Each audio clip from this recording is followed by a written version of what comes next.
welcome back to our episode of the Brand Girly to Brand Girly podcast. Today, we'll be going a bit outside of brand marketing and we'll go into the world of product management. Today, we have a special guest and I'll let her introduce herself and blow our own trumpet, but this is a seasoned expert in the marketing field who went from agency to client side and now she has transitioned into product marketing. Please introduce yourself. Hi, stop it. I'm shy. My name is Favor. People like to call me Fefe. It's a name that I had like a long time ago on stock. So yeah, you can call me Fefe.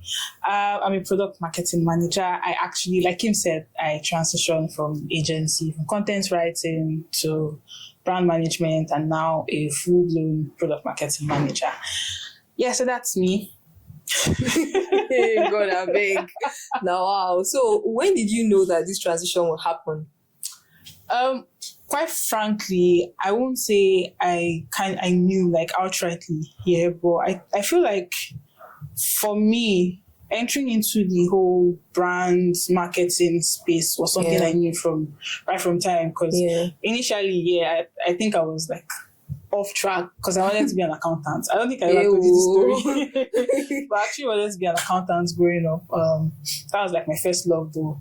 Midway, I realized that maths wasn't mathing, so I retraced my steps and went fully into storytelling. So I feel like that journey for me where I started from storytelling and I just like literally morphed fully into writing, branding and all of that. So I feel like the transition was easy to move because just like I was telling you before now, where I feel like it's just semantics, brand marketing, product marketing, they're kind of similar. It's just that for product marketing there's a product inside, like there's an actual product that you are like pushing and marketing and all.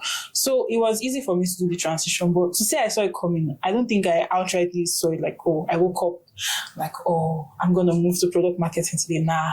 I think it was just seamless for me to just, move into that. And I would say that product marketing has been exciting, right? But wait, let me not get the cat out of the bag for me, So I guess that it's very interesting to hear that just happened. And for some reason, I was in a company where obviously like the dynamics of this product management and brand marketing was really broken down before me because in my last team, we had a product marketer on board and everybody sort of expected her to work with the other product guys.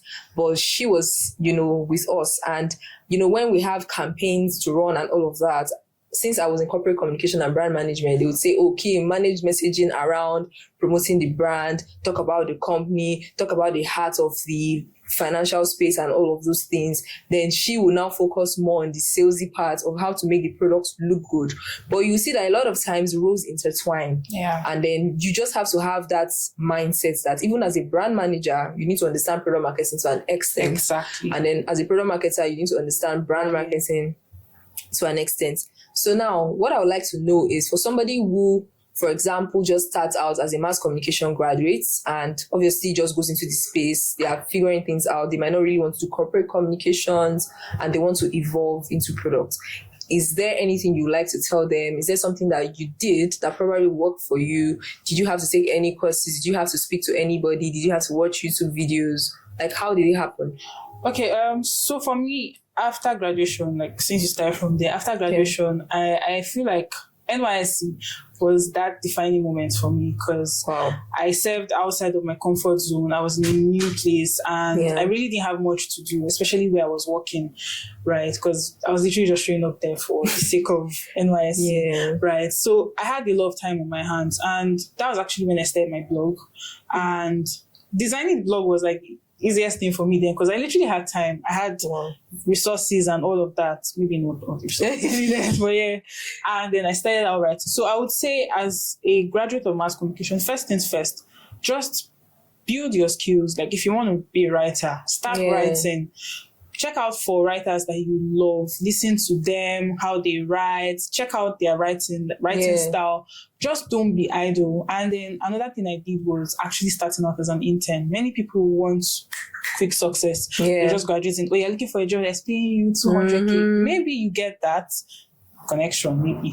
But then I feel like getting down to the nitty-gritty, like actually building experience, you need to start from somewhere. Yeah. So I started as an intern. It wasn't easy, but that kind of taught me the little things I needed to know. Because in school, literally, they teach you theory. Yeah. But then when you now actually get into the real world, it's practical. Yeah. So if you feel like all the things you learn in school will help you, my dear, it might not really help you, except you put yourself in that. They threw me into the lion's den, literally, and it made me stronger. It made me understand branding, and it made me understand that different companies have their different tone of voices. They have, so you cannot expect to use the same tone of voice you use for an FMCG, for a fintech brand. True. It's not going to work. So you need to, that's why I always recommend agencies for people that are starting out a career in mass communication, because agency literally shows exposes you you to everything, fintech, FMCG, even condom, whatever brand you want to work on, it literally exposes you to all of this. And then you realize that you start to build yourself. It might be demanding. I would not even lie. Agency life there's no is closing extremely demanding, but it builds you up. And then after some time, you realize that you're hot cake in the market, because even people that employers actually look for people that have agency experience, because they feel like you weren't just in a box and you you've were seen it all. exposed. Exactly, you've seen it all. So you kind of know what to do, when to do it. And so, yeah, I feel like basically that's it. Just build your skills. Don't be idle. Get agency experience and just learn from people, basically. Okay, so in your journey, would you say that you did more of putting yourself out there, or you were just lucky to work in places that allowed you to show your potential? I won't say luck. Allow me to go a little bit churchy here. I would say grace. Because when I came back to Lagos, I struggled finding my footing, because I won't say I even struggled a lot, but I knew what I wanted. I knew that, okay, I wanted to pursue, because a lot of people graduate and they don't really pursue what they actually study. They do something else. Some people chase money and all. But I kind of knew that, I wanted to practice what I studied. Maybe not even directly, because I actually majored in broadcast journalism. Newsflash. But actually, I'm just remembering that.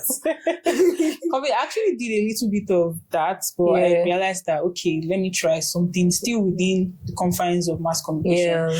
So,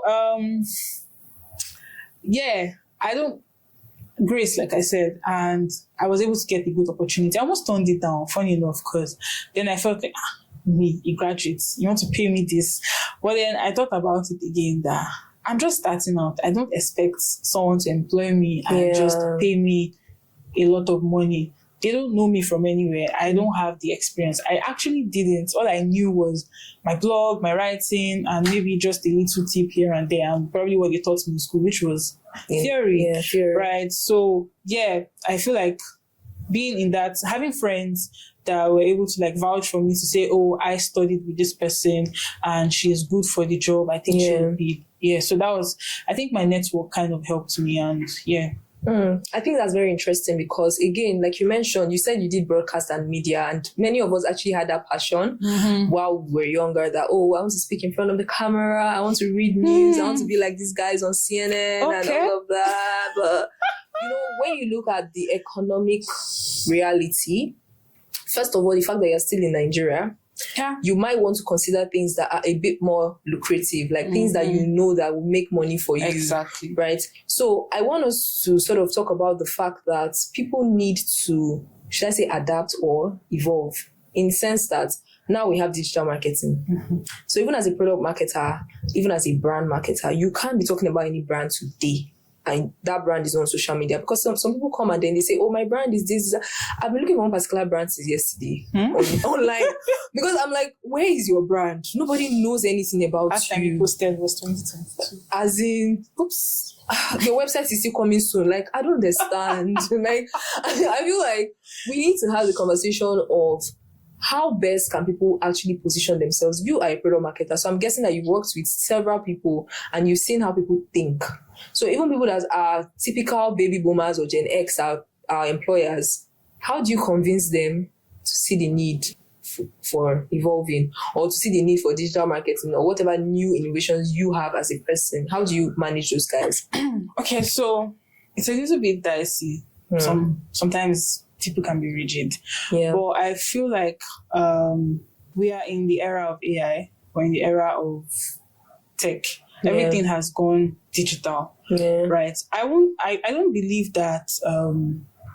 I'm of the opinion that sometimes social media doesn't even give you the results that you want. You need to go out there, right? For example, there are some brands, no brands coming to mind, but there are some brands that actually need to grow by partnerships. There are some brands that need to grow by actually meeting people one-on-one. You cannot be reaching out to high net worth individuals and you expect to just find them on social media. Of course, you have to balance. You have to go out, you have to go for events, you need to sponsor events where these guys will actually be. For those kind of people, you should be at an art exhibition, you should be at a wine tasting event. Put yourself out there, right? And digital would also help in terms of algorithm. I mean, you will probably have the latter end of your target audience that are on social media. But I think it's just diversifying, knowing your target audience. Okay, I'm targeting this kind of people. Are they on social media? They are not. I'll probably see them at events. I'll probably see them at the club or something. So you need to know your target audience, first of all, and then be able to defend why you feel like that strategy would work. You cannot be targeting Gen Zs I'm sorry. You can't be targeting Gen Zs and you're not on TikTok. You can't be targeting Gen Zs and you're not doing Instagram reels. So I see this there was this trend where older people were like, it was where they say something like when a Gen Z writes a script for you. So I've actually seen brands like actually take initiative to say, okay, we cannot be rigid. We see that the people we're trying to reach out to are on these platforms. So we have to be on these platforms. There are some brands that do not actually need social media. What they need is actually foot soldiers. They need people to put them at events, people to speak for them at whatever. So I feel like what I'm just trying to drive at is you need to know your strategy, know your target audience, and that helps you determine where you will find yourself. But do not outrightly remove digital from your strategy. Just be there. You don't necessarily have to always post. I see people posting 3 times a day. Algorithm is not going to pity you, or you're posting stills every time of the day. See, you're going to get 2 likes because the way algorithm works now, reels, I can be scrolling and your reel literally pops up on my screen. I don't know you, I'm not following you. And I think Instagram has even made it easy now. You see a follow button beside, or they tell you that, oh, this person shared reels with you. Do you want to follow the person? So like, just be on social media, but then know what other strategies work for you and your brand. So definitely that's one to actually keep in the books, because you don't want to just be doing something because other people are doing it. Now you can't say that, oh, because Temu did all of this, let my brand just laugh. Do you have Temu budgets? And again, so I feel like a lot of people forget the fact that every brand has a heart. So even if you're selling something that is a bank, a typical bank, they don't care about you. If you have issues, yes, there's customer care, but sometimes it's like those customer care don't care. So, right? So I feel like as the person behind the brand, a lot of brand managers may not be noticed. We do a lot of background work.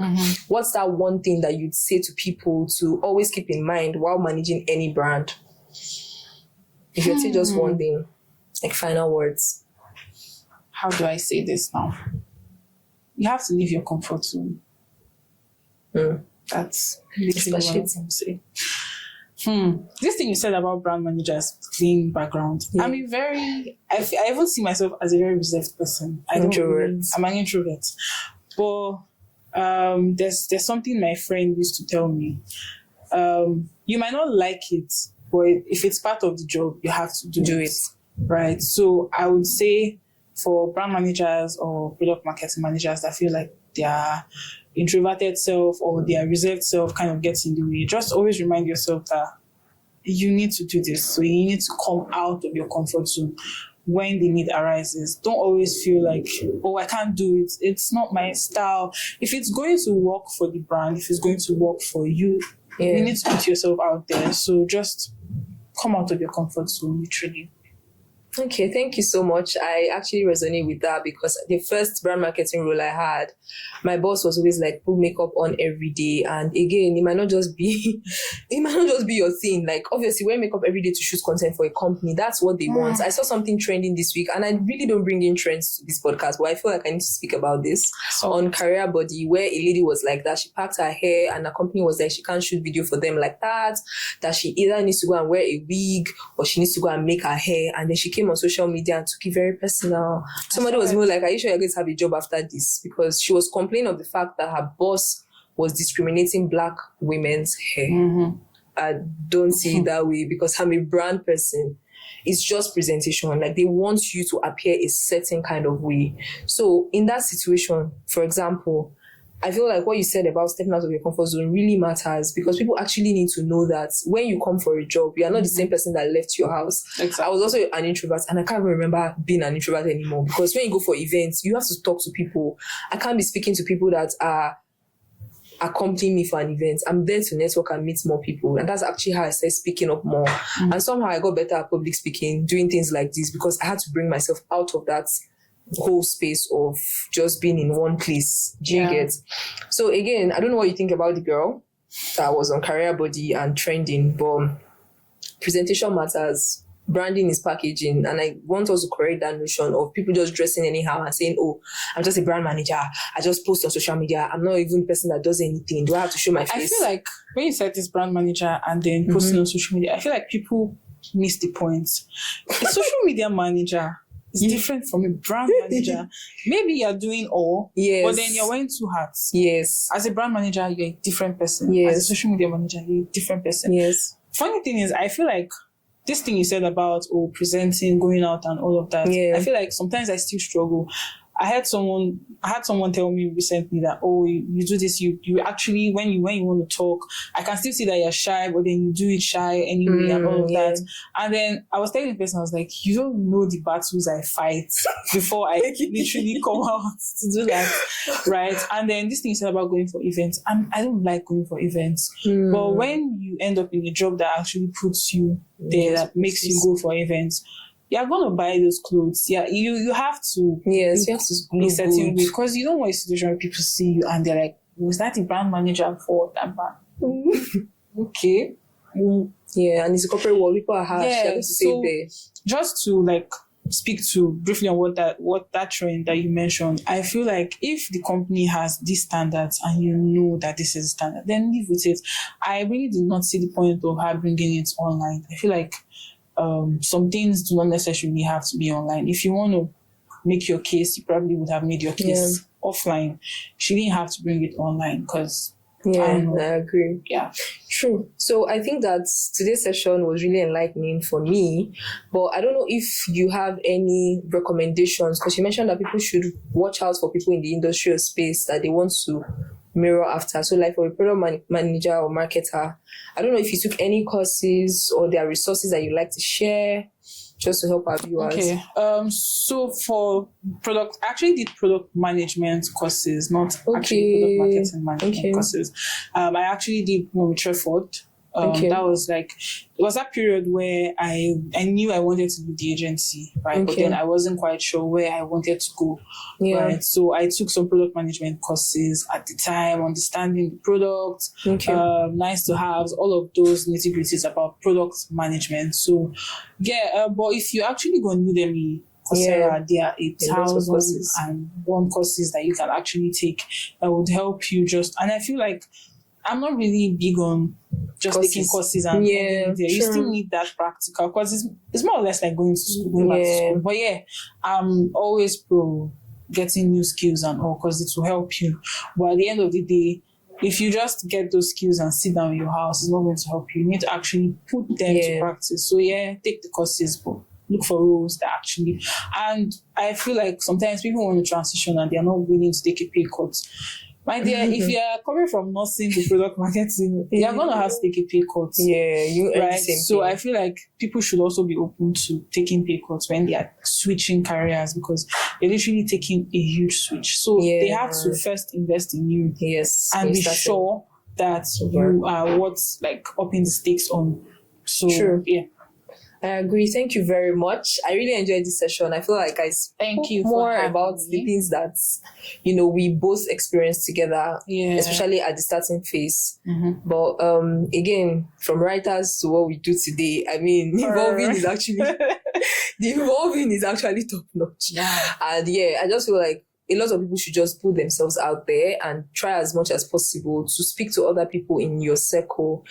I mean, you can only know what other people are doing or learn more about other brands if you learn and have conversations with people that are not in your space regularly. So I think that's one thing that I picked from our session. And thank you guys for staying till the end. Please stay subscribed, share with a friend or two, leave a comment below if you found any of this exciting and insightful.